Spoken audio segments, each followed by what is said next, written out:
So I was going along with the plan to major in psychology and go to psych grad school, and I became convinced that I would be better off getting the MD because it would, excuse me, give me more autonomy, especially if I wanted to teach or publish, but also if I thought that medication would be indicated for a particular patient, I would rather be able to act on that myself rather than have to either delegate or beg. And probably another factor was that my parents were physicians, and it was sort of like a family kind of, I don't know whether it was a myth or desideratum that the kids exceed the parents' accomplishments. So that's one answer.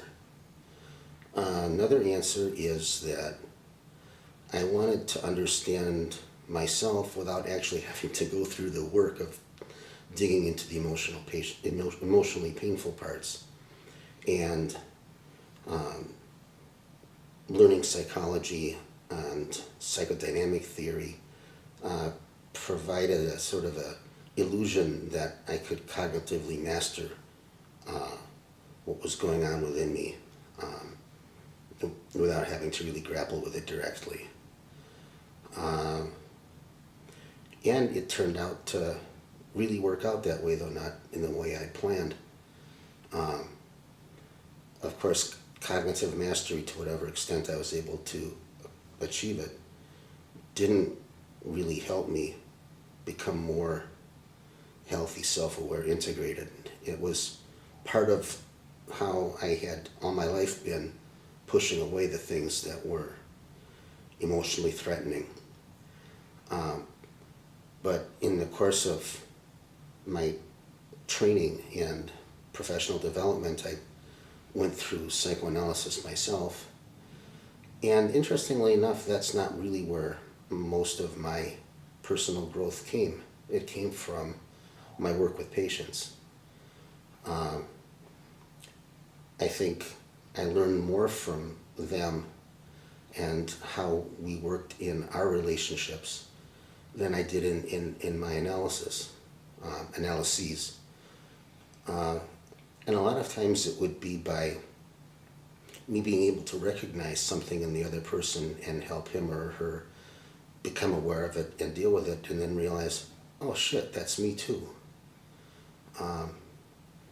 And I think that that's, I guess, a hazard of my profession, is that if I'm not aware of something within me, it might be harder for me to become aware of it in someone else because I'm protecting myself from that awareness. I'm not sure whether I want to talk more about that or about the other things that I do but don't do, like write or photography or even more remote compose music. And I guess of the three, the writing is closest to actualization. It's what I've done the most of. I took a year off in college and traveled, and I was working my passage on a ship across the Atlantic, and in the evening I'd go up to, I don't know what it was called, some open place near the top, and I'd write, and I hadn't done that before, and that's how I started writing poetry, and it became, I guess, part of my identity, almost maybe an aspirational identity rather than a reflection of anything that was actualized, until eventually it started to become actualized, sort of like a positive self-fulfilling prophecy.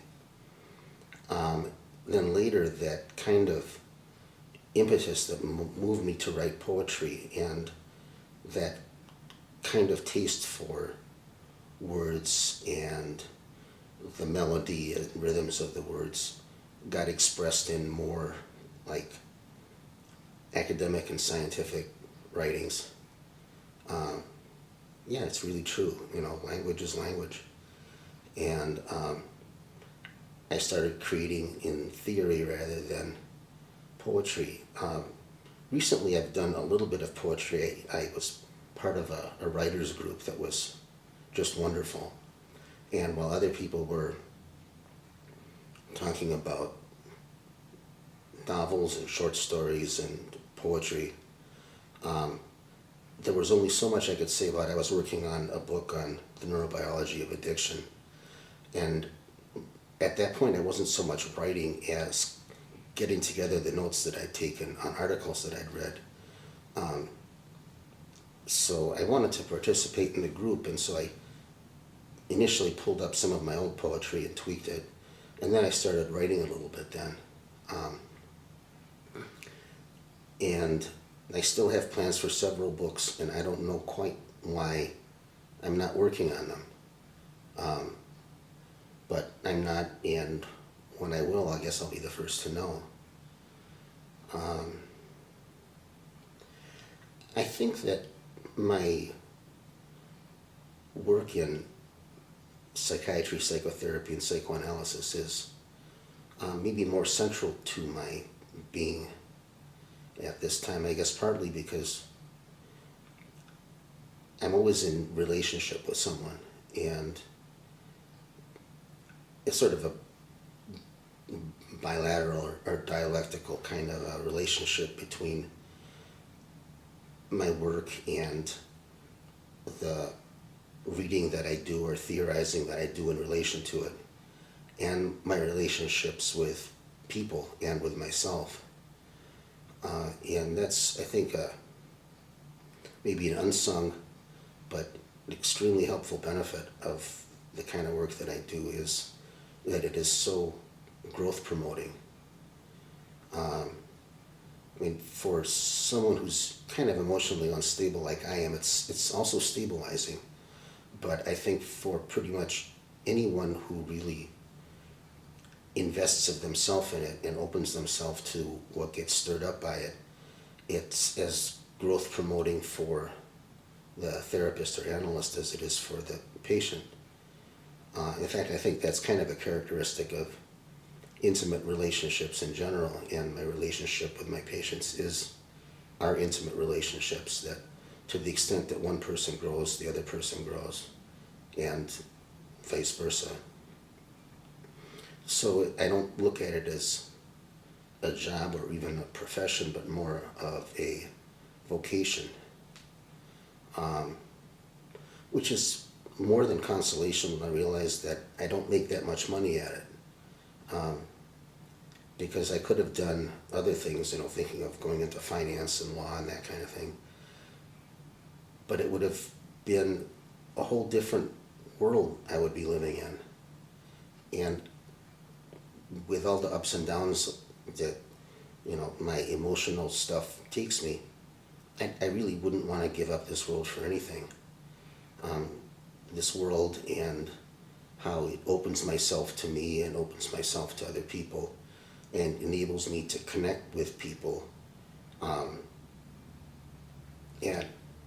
a level I couldn't have imagined. I guess when one hasn't been able to really connect with people, it's, how can one imagine that? And I expect that 5 years from now, I'll look back at how I'm connecting now and think, boy, you were really missing a lot.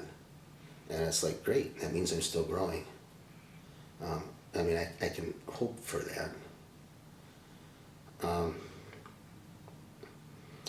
I think there's something very revolutionary or countercultural in psychodynamic thinking, psychodynamic therapy.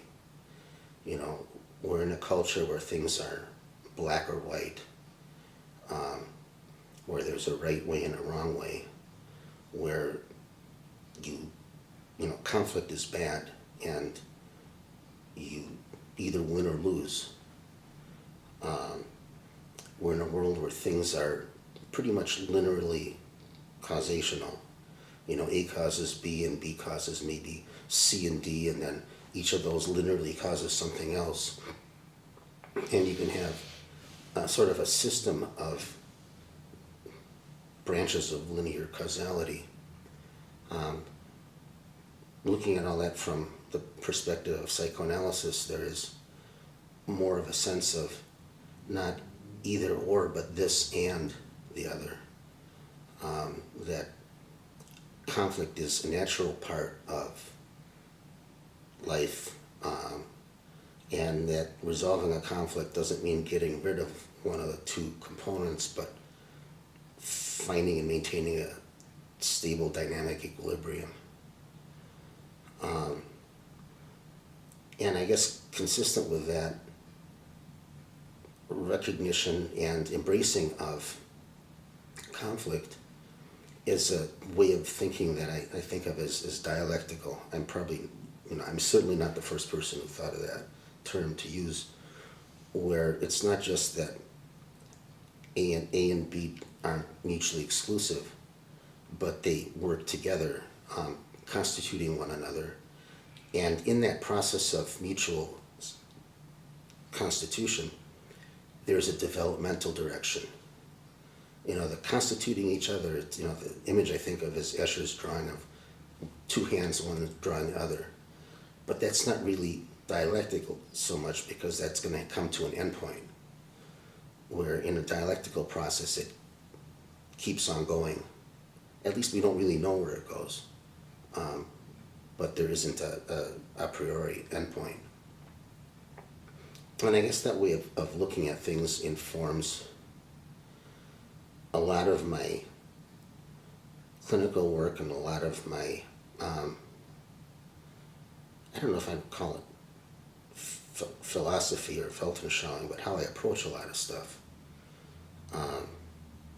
Because our culture is structured so much by spurious dichotomies, things that are supposed to be in opposition, art and science, emotion and intellect, art and science, art and technology, spirituality and physicality, and male and female, which I think that these sort of dichotomies are to a great extent, one being isomorphic with the other, that there is a similar relationship between the relationships. And that's, I don't know that I have a quest, but it's been one of the themes in my writing, including the books that I haven't written but have thought about, to challenge that dichotomization and offer a way of looking at the same reality that is perhaps less adversarial, more constructive, more fulfilling. And it started with an article I did on the mind-body relationship. But it is an interesting question. I have a lot of things that I'd like to write about. And I enjoy the process of writing. And why am I not doing it? I think the neurobiology of addiction book kind of stumped me. It was an enormous project. I eventually came to realize that I couldn't do it. It was just too much.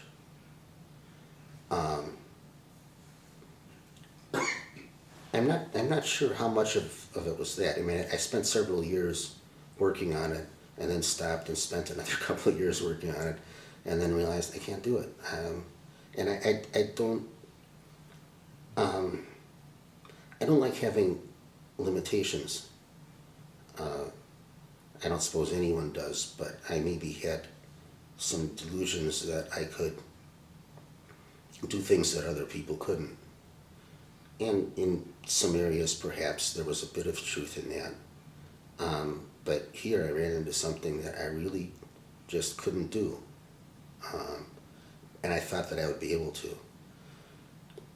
It may have started even before that. That first and thus far only book that I've had published, the publisher had agreed with me and signed a contract on a second book, and then kept on delaying and deferring and avoiding. Um, and then eventually, over a period of about 6 months, I, you know, wrote that if, I'd definitely like them to publish it, um, but if they're not going to, I'd like to have the rights back so that I can do something else with it. And I heard nothing, and I kept um, writing and emailing and calling. And eventually I figured, okay, it's up to me. And then I think it was December 24th, the editor-in-chief of the publishing house who also owned it called me and wished me a Merry Christmas in a message. And that was it. And I don't think it was as much the rejection, because part of writing is submitting and being rejected. It was the sense of human disappointment, because I had a relationship with this person, and we talked for 15, 20 minutes at a time. And then, I'm having this, this experience now of that, the pain of that. I don't know to what extent that contributed to my sort of dragging my feet with the writing. I think another factor is that I used to be a lot more driven to achieve and accomplish and kind of be a rock star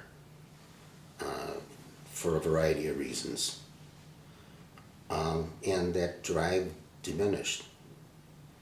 I think my enjoyment of writing didn't diminish. In fact, it probably increased.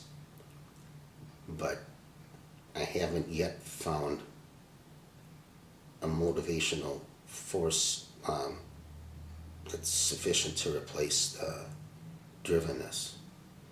And maybe it's a matter of time, and maybe I won't, and maybe I already have.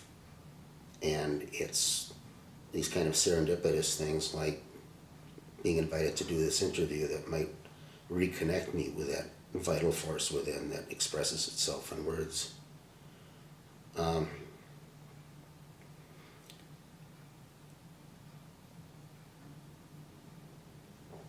I think I'm also a lot more sensitive than I like to acknowledge to myself to inputs from other people.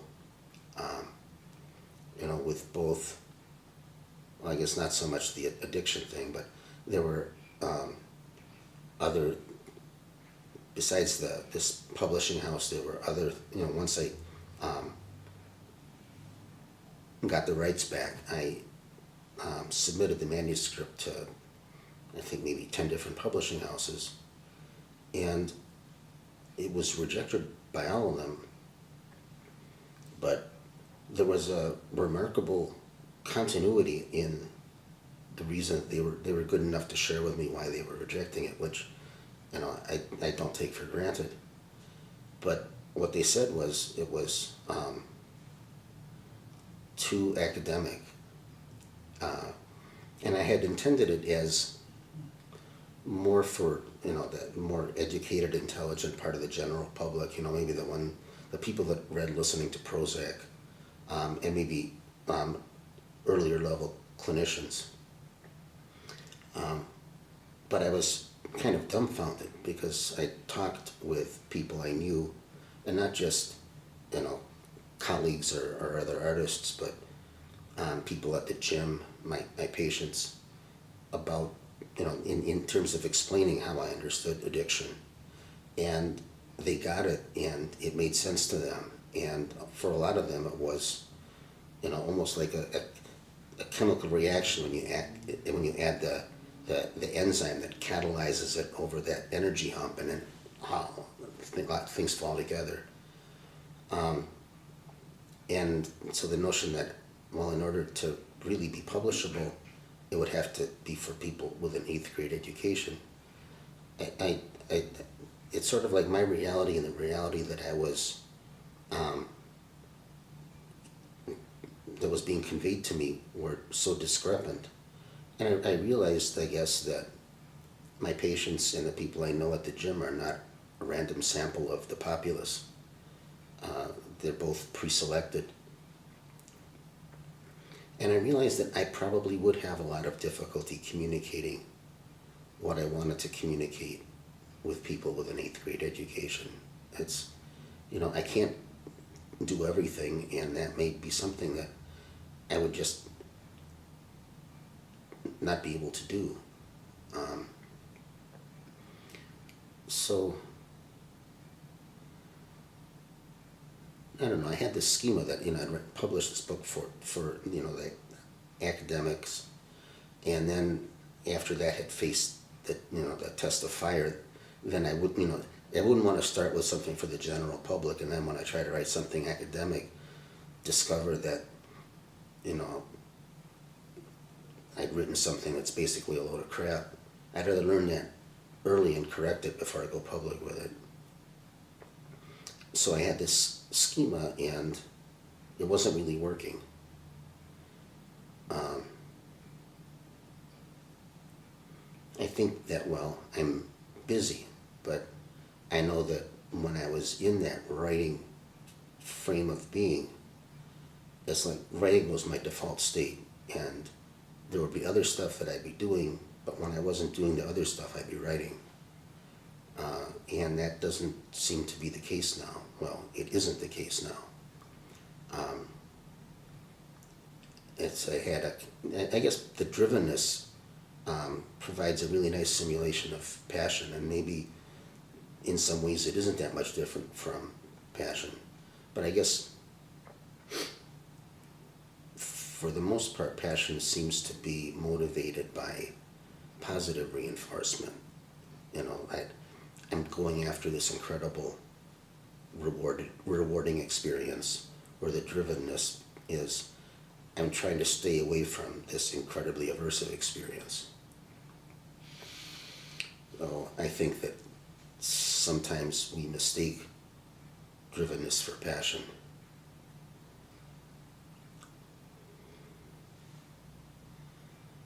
I don't know that I have a direction that comes to mind. Excuse me, I seem to have picked up a virus. It'd be interesting if viruses had kind of a provenance, like art, so we could trace back who gave it to whom, who gave it to whom, who gave it to me, not for the purpose of lawsuits or anything like that, but just we'll see who I shared this with. It could be a unique way of making a connection, or recognizing a connection that's been made, sort of a biological connection, I guess.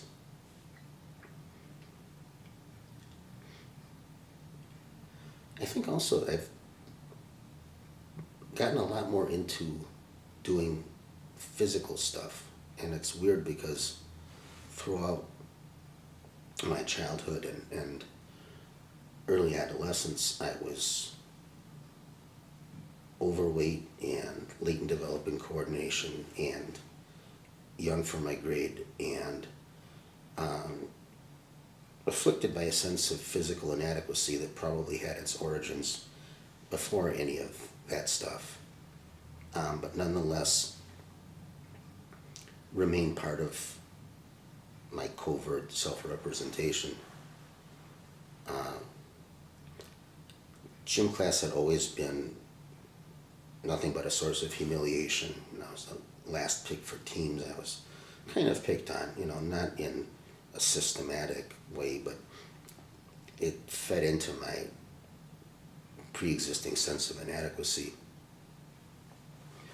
And so I thought, finally I'm going to get out of high school. I'm going to go to what I understood to be the most academic college in the country, and I'm going to be free of gym class. And the first day of orientation for freshmen, we were told that we had to take a fitness test, and those who did not pass the fitness test had to take a year of physical education. And I guess that was a good timing for me. I started doing stuff, not competitively, not in any kind of great way, but it ceased to be something that someone else was trying to shove down my throat to humiliate me, but something I was doing for myself to feel better about myself. And then in recent years, I've had a number of like orthopedic problems. And so I wind up spending a good bit of time, between physical therapy and yoga and a little resistance training. So that's become a more significant chunk of my life than it was when I was writing the book. And I'm glad of it. I keep my eye open for the dread of the drivenness, because I know that I have the capacity to turn anything that's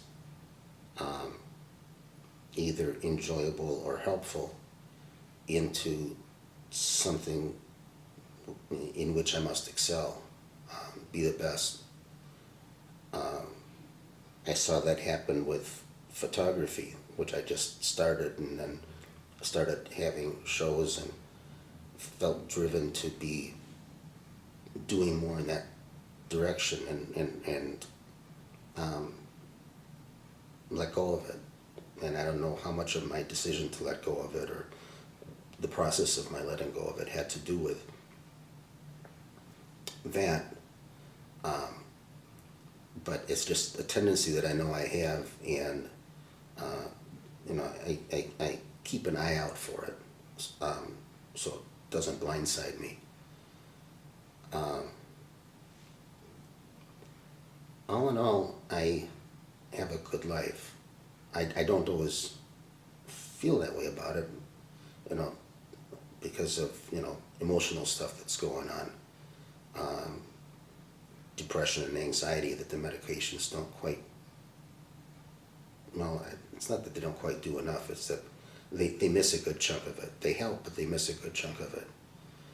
But it's still a good life. I have good relationships with people. I look forward to my work.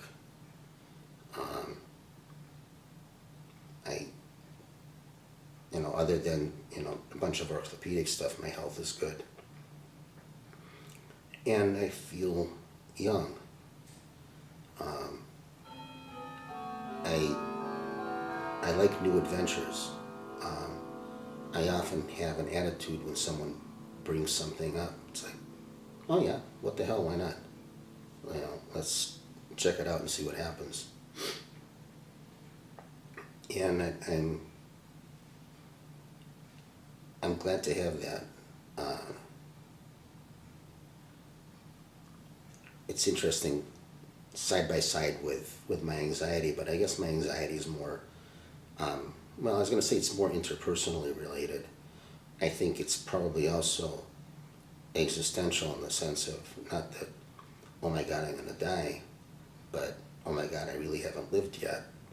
And, so much time has passed, and, there was opportunities to live that I didn't take, wasn't ready for, didn't see, whatever, but I missed them, and they're not going to come around again.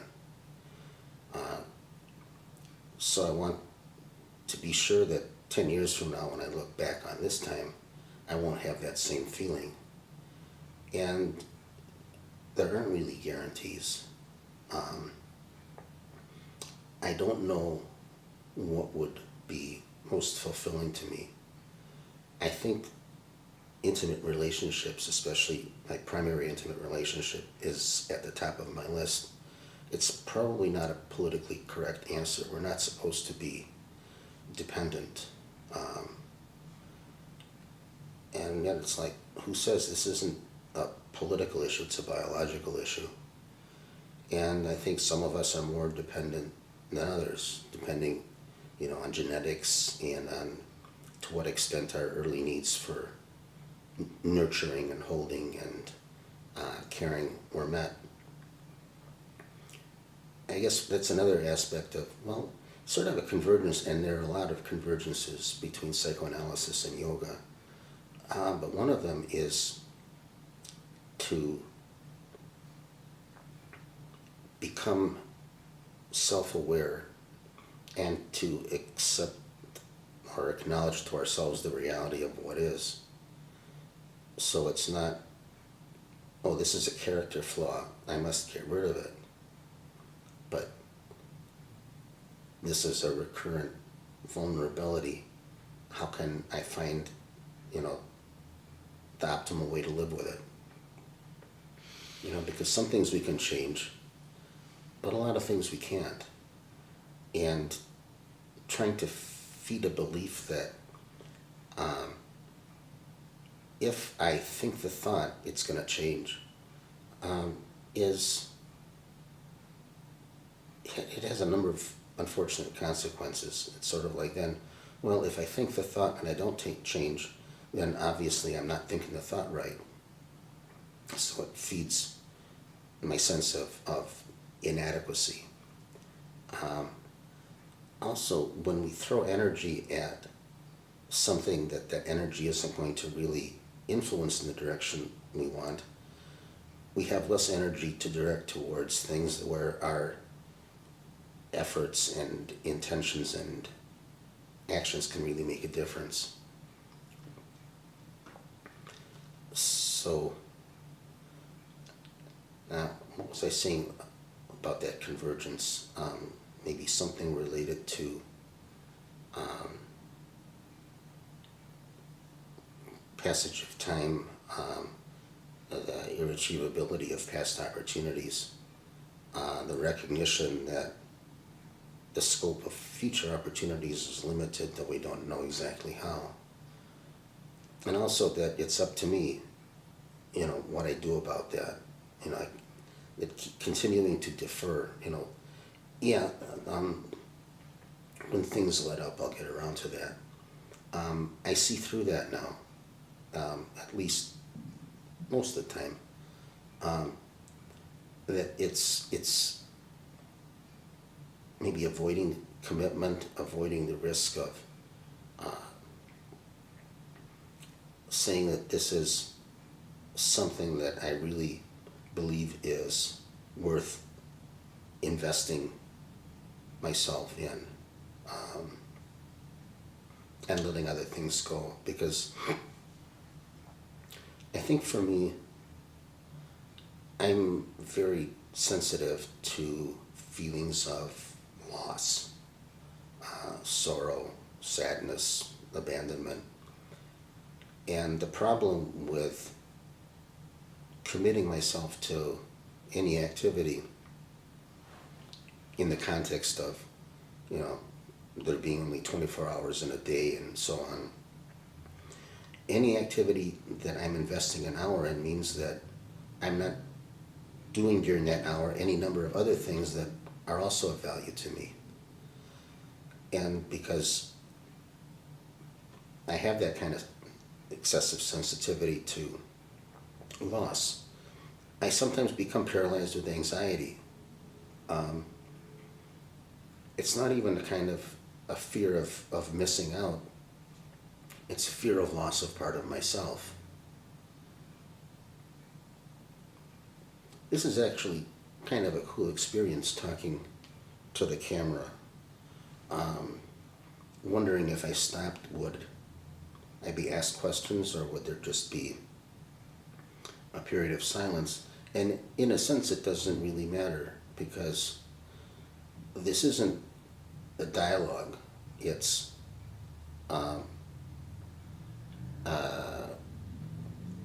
self-exposition, a sharing of myself, I guess partly because it helps me get to know myself, just like being an analysis, that it's not so much that the other person is telling me things about myself that I didn't know, but guiding me towards discovering things about myself that I didn't know. at least I see that as the ideal, because then it's the analysand is the discoverer and the analyst is the catalyst, rather than the analyst is the font of knowledge and wisdom and the analysand is the grateful recipient. Excuse me.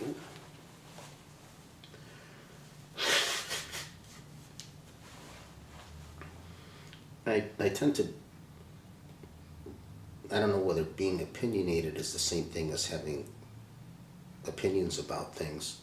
I tend to think that I qualify for the latter, and sometimes I get feedback that I come across as the former.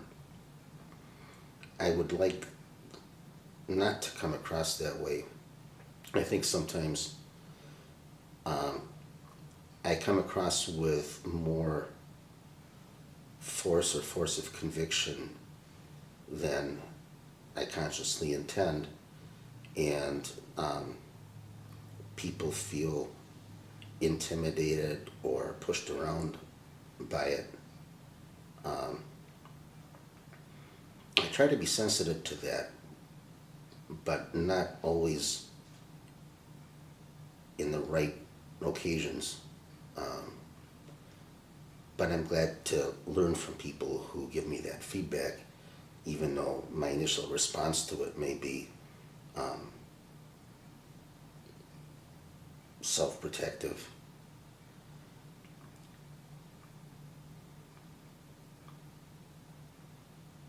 I guess, among other things, life provides me with continuous opportunities to have a better life, be more aware of myself, so that the decisions that I make and the actions that I take are more likely to have the kind of outcomes that I want, which is kind of a learning and behavior theory way of saying something that I think is a profound component of how psychodynamic psychotherapy works. And there too, I don't know, countless pages written about, behaviorists putting down psychoanalysis and psychoanalysts putting down learning theory. And it's like they're both valid, and each, well, I don't know how much analysis can inform learning and behavior theory, at least not at the more simple levels. But learning theory can certainly inform psychoanalysis. And I think ultimately,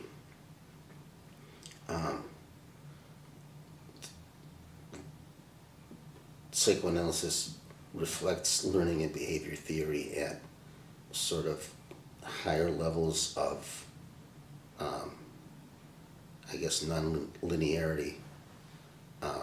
In order to be able to have the clarity that learning and behavior theory had and has, it had to put things in linear terms.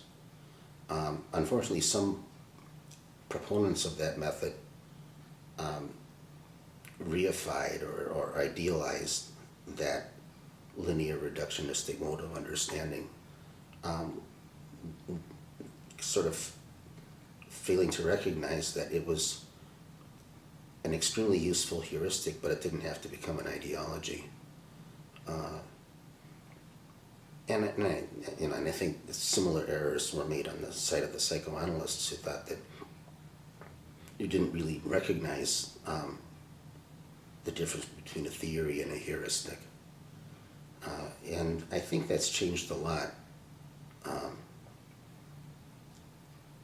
And maybe to some extent stuck in the derision of psychoanalysis that I experienced when I was in college and medical school. And I guess I see it now too, but less so. And maybe also I'm more able to address it when I see it in a teaching way rather than a polemic way. Because if something is true, it should be capable of being made understandable in ordinary language. And I guess that's something I've tried to do in my writing too, is not to disparage the technical language of psychoanalysis or psychiatry for that matter. But to be able to put things into words that people can understand even if they don't have the technical background. And I think that, like a lot of things, I stumbled into because I was trying to do something and I wasn't able to do it. And I was trying to find definitions of technical terms that I could then use to render in more simple language what the technical terms were intended to represent. And what I wound up discovering is that there was a lot of, almost like a circular network of definitions where these terms had meanings in terms of other technical terms, but that realm of the linguistic conceptual network had very little tether to the world of our experience and the words that we ordinarily use. And that became kind of an exciting challenge for me. Exciting because I never understood those technical terms as well as I did after finding ways of expressing them in regular language. And even just talking about that now makes me want to do more of it.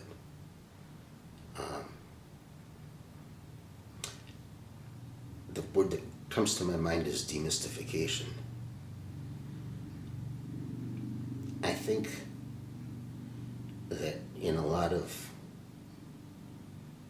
disciplines that require a long period of time and a lot of effort to achieve status of being masters, there's a tendency a tendency to make it mysterious, to mystify it so that those who are uninitiated just don't get it, and so can develop a reverence for it because it's beyond their understanding. And I guess the way I look at it is, if something is good, I mean, if it's not good in a moral sense, but if it's helpful, if it's useful, if it heals people and enables them to grow and expand, it doesn't need mystification. In fact, it becomes more valuable through clarification. And for me, believing in this stuff is believing that it's worth making clear.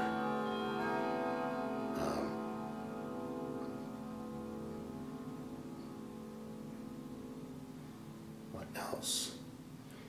I'm not sure to what extent the dolls behind me are visible.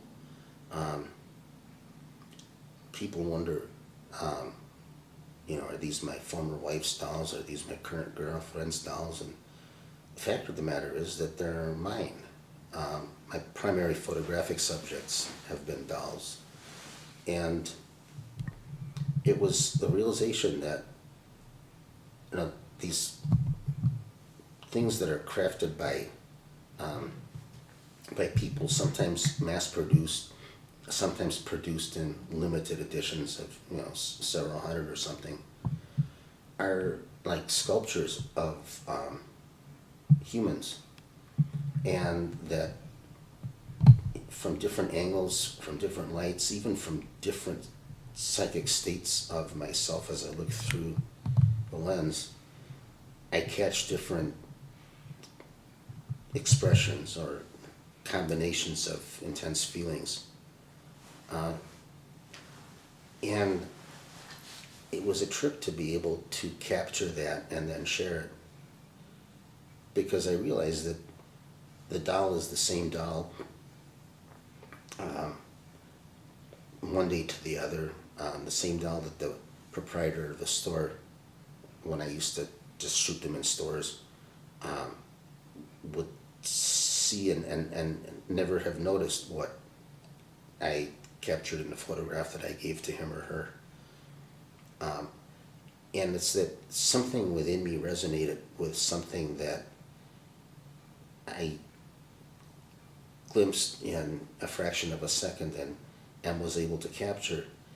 And then there was the possibility that someone viewing that might have a similar kind of emotional experience evoked in them as they do so, perhaps an emotional experience that they had not experienced before. So I guess in a way, that too partook of my interest in emotions and relationships and helping people discover, covert esoteric parts of who they are. Maybe not so esoteric, maybe sort of normal. And I like taking pictures of people too for that same reason, catching people candidly, especially kids, because we have this sort of myth that, oh, childhood was such a happy, carefree time. And now we have all these adult responsibilities, and oh, do we long for those carefree, happy times of childhood. But when I see children that are not, aware of being looked at by an adult, they don't look happy and carefree. They look disappointed, or they express longing or anger or emptiness. And for some reason that I'm sure has nothing to do with my early childhood experience, I wanted to capture that. But then I realized that I wasn't, if my first thoughts were, people could sue me, and it's sort of, if I'm not making money at it, they're not going to get anything. But then I had another thought that, I don't have kids, but if I did, and I saw a picture of my kid, it would be really uncomfortable. And so I just didn't just take pictures of kids and display them. I thought, well, eventually I might merge elements of kid photos with doll photos, but I haven't done any of that. But that's, it's people and emotions and relationships that appeal to me most, and surprisingly, dolls can function as a stand-in for that. That I guess, not unlike people, suggestions of emotions are present in the doll's face that the original creator probably didn't consciously intend to put there.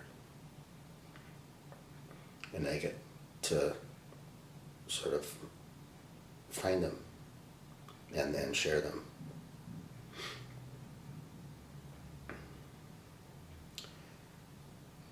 The cat was briefly here. I'm surprised that she's not here now. She really likes to be in my lap, but this is probably an unusual situation. And now that I think of it, the lights are bright as they need to be for the video recording. But cats are maybe more sensitive to light even than I am. And she may have decided that she'll wait until later. I'm really fortunate to have discovered and experienced the kind of relationship I have with her. And I don't think that it's unique to me or to her. But I remember it's different than like how I related to dogs growing up. Our family had dogs. And I really liked the dogs. But it wasn't, it was a dog where my cat is a person with a feline form factor. And it's not just cats versus dogs. I have the same feeling about my girlfriend's dog, that, he's a person with a canine form factor. But realizing that these are mammals. They want to be touched and held and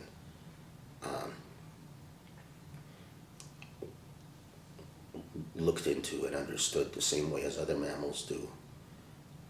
And actually, this whole way of thinking, I guess, got its start when I was still pursuing the neurobiology of addiction book, and I read this series of studies with rats that explored how variations in the maternal caregiving environment had subsequent consequences, not only in the propensity of the animal as an adult to develop addictive patterns of self-administration when exposed to a psychoactive chemical, but also impaired relationships with peers, excessive aggression, incapacity to do courting, to commit a sexual act, marked impairments in their ability to function as a parent. A lot of things that we sort of notice in people, or at least some of us notice in people, but some people just dismiss that as, well, it's not necessarily about, anything having to do with the caregiving environment. It's genetics and society. And here we have with rats who aren't really susceptible to suggestion, who are demonstrating the same patterns.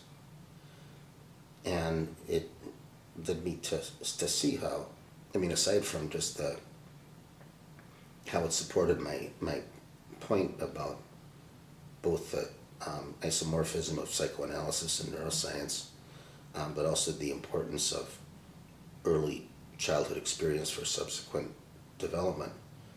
But it gave me a new appreciation of these other mammals, that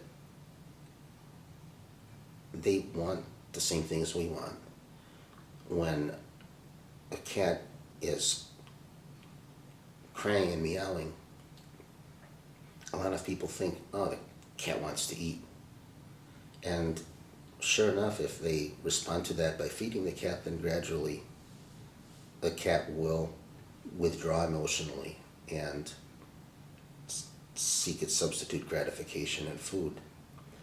But what the cat is communicating by that is, I want to be held, I want to be caressed. And I've observed time and again how my cat will be walking around my legs and meowing. And even as much as I've thought of it, the thought will still come to my mind, oh, she must be hungry, because it is time for her to eat. But the moment I pick her up, she's purring and doesn't really want to go anywhere else or do anything else. I think also of horses who for so long were treated as basically objects, insensate beings, and how sensitive and caring they are. And how, I guess, our world is a lot more wonderful than we give it credit for. And it has, it makes it more enriching.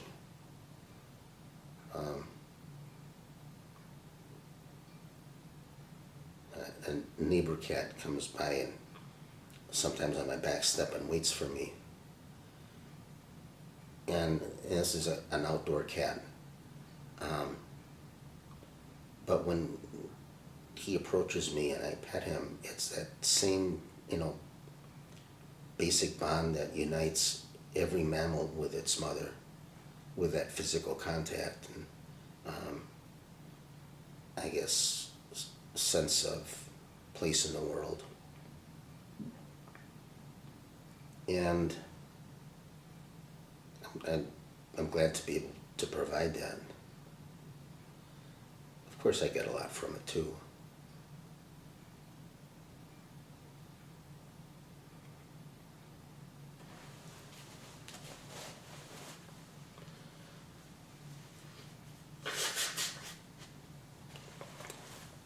apologize for the interruptions. I guess it's just an occupational hazard of being around people, is that sometimes we catch their bugs.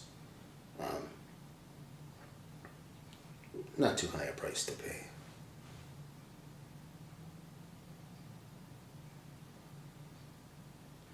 I also find that I don't read that much. And when I was younger, I used to read a lot. I think my attention span is different. I have adult attention deficit disorder, and even doing things that interest me, I'm remarkably distractible. I don't know whether that's a factor. It seems like the primary reading that I've done in the past few decades has been articles and books that I've read in preparation for something that I'm going to write.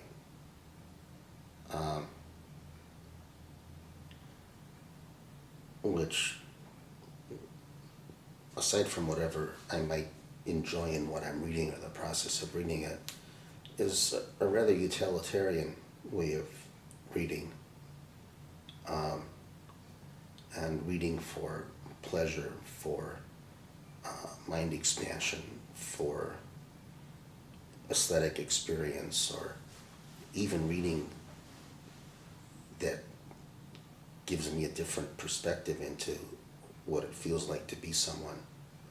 I'm not doing. It's like there are all these things that I'm not doing, and yet I don't seem to be sitting around, like, ever. And I know that part of my challenge, I don't know if it's at this particular time in my life in particular, but now, is to decide which ways of spending my time really give me the most back. Recognizing that whatever I'm doing is, meaning that during that time I'm not doing a bunch of other stuff. And partly it's, being clear on what it is that I'm doing when I'm doing it. And being clear what I want, what kind of fulfillment, gratification, enjoyment, as, in a sense, what makes doing something worthwhile.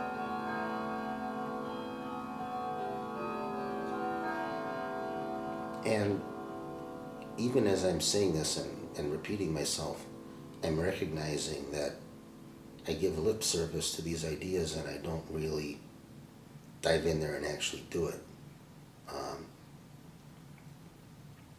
Maybe I don't even really know what that would mean, since sometimes I can't really tell what something is going to give me until I've done it, and done it long enough to find out.